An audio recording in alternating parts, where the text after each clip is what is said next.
Sushant Sareen, strategic affairs expert and international relations commentator, is with me live. Sushant, welcome. Thank you for your time here on India Matters. It's tempting to dwell just on Peter Navarro, but I'm not going to ask you about him because, that's become the face of the operation, as it were, because he's the one doing most of the talking. Just before I came to this, he had his fresh say where he called it blood money that India is paying. It's become a very predictable kind of meltdown and spectacle. You've seen it, Sushant. The real question is, it's been 2 days since that, moment of temporary sort of bromance, familiar bromance between Modi and Trump. Nobody is really lulled by it. The question is, what happens now? What is happening in the background? Are the two sides talking a little bit more now that the two leaders have for the first time said some kind words to each other? What do you think?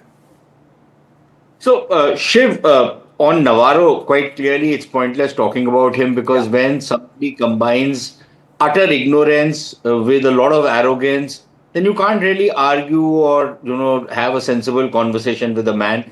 Somebody who claims that he's an economics wizard and says that tariffs are tax cuts, then I think that's the end of the argument. You can't argue with that guy anymore. And I think it speaks volumes for Elon Musk's brilliance that he calls Navarro a moron. I don't think there's anything else to be said for this guy. But on the more substantive issue, look, if indeed there has been a kind of a rethinking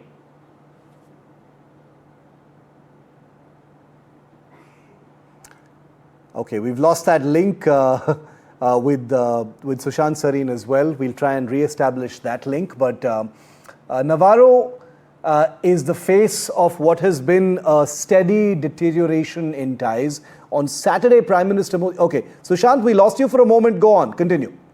Yeah, no, I was saying that if Trump has thought that he's going to reset, then some of his cronies haven't got the memo as yet, right? Which is why you see his economic advisor talk about ramping up some kind of sanctions, taking stronger measures. Scott Bessent hasn't backed off, and you have Navarro shooting his mouth off. So there is that question which comes into play. But I think there is also a lot of people in the United States system who are probably thinking of how to find a way to back down from the high horse they had climbed. Now, clearly, there are going to be issues on how they're going to be able to do it so that India can proclaim victory and so can Trump say that, he has gotten what he wanted from India. It's not going to be easy, and perhaps it's not going to happen in a matter of days. It might take a couple of weeks, maybe a couple of months before something comes out of it. And then whatever was already on the table, they sign on it. But they pretend that something new has come on the table, which makes it more palatable.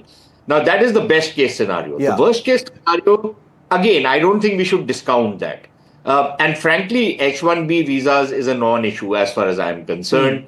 It doesn't really affect us that badly. It affects a few individuals, but doesn't affect India so badly. It affects the Americans much worse if they have to get the talent from within their country. And quite clearly, as we've seen in the South Korean case, all those workers who were arrested and chained, and that hasn't gone down well in South Korea. Yeah. And the reason those guys were brought in is, which Trump himself admits, that if you don't have the expertise, you get it from outside, which is what happened. And when all these MAGA madcaps claim that, there are skilled workers in America, they might be skilled in maybe carpentry or something like that, but they're not skilled in, the technology of batteries or building up a factory. So H-1B is not my issue. But yes, if they raise the tariffs further and they extend tariffs to goods which are currently exempt, then there will be a lot more pain to India. And of course, that trade will stop. That is going to affect the American companies very badly because for them to suddenly shift out of India is not going to be that easy, whether it's in the services sector or it is in the manufacturing sector. So that will have certain consequences even in the US. Yeah. Already we are seeing in the US certain pressures coming in as far as some of the big companies are concerned, which were, whose supply chains were located outside the US. And, they used to bring in goods and then manufacture in the US. and take it forward, which is what the whole model of globalization was. That, you manufacture in various parts of the world and then you bring it all together in one place and you give the final product. Yeah.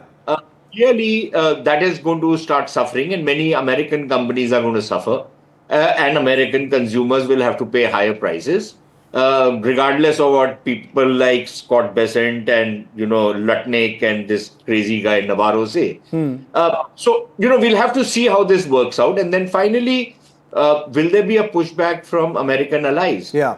We've seen political instability in Japan. We've seen the South Korea erupt in anger. Correct. We've seen a lot of disquiet in Europe over how the European Union leadership has simply caved in without, even pretending to fight. And those pressures are going to start manifesting themselves as you go forward. So it's not as though this is a very easy thing. It's a done deal. Yeah, and true. mouths in the Trump cabinet who then say that, look, such and such country will come and give us $500 billion that we can spend the way we want to do. Yeah.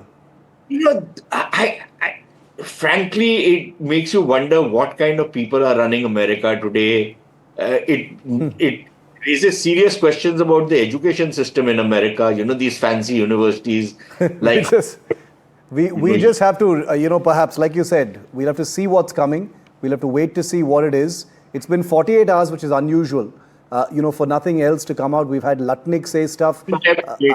I was thinking it's going to be a full 48 hours. And just before we began this broadcast, we had blood money coming in from Navarro. So at least there's that. But thanks very much for that comprehensive overview, Sushant. I did have another question, but we're out of time. But this conversation obviously is going to carry on because until a deal is done between India and the United States, it ain't over. That's all I can say. Thanks for watching India Matters.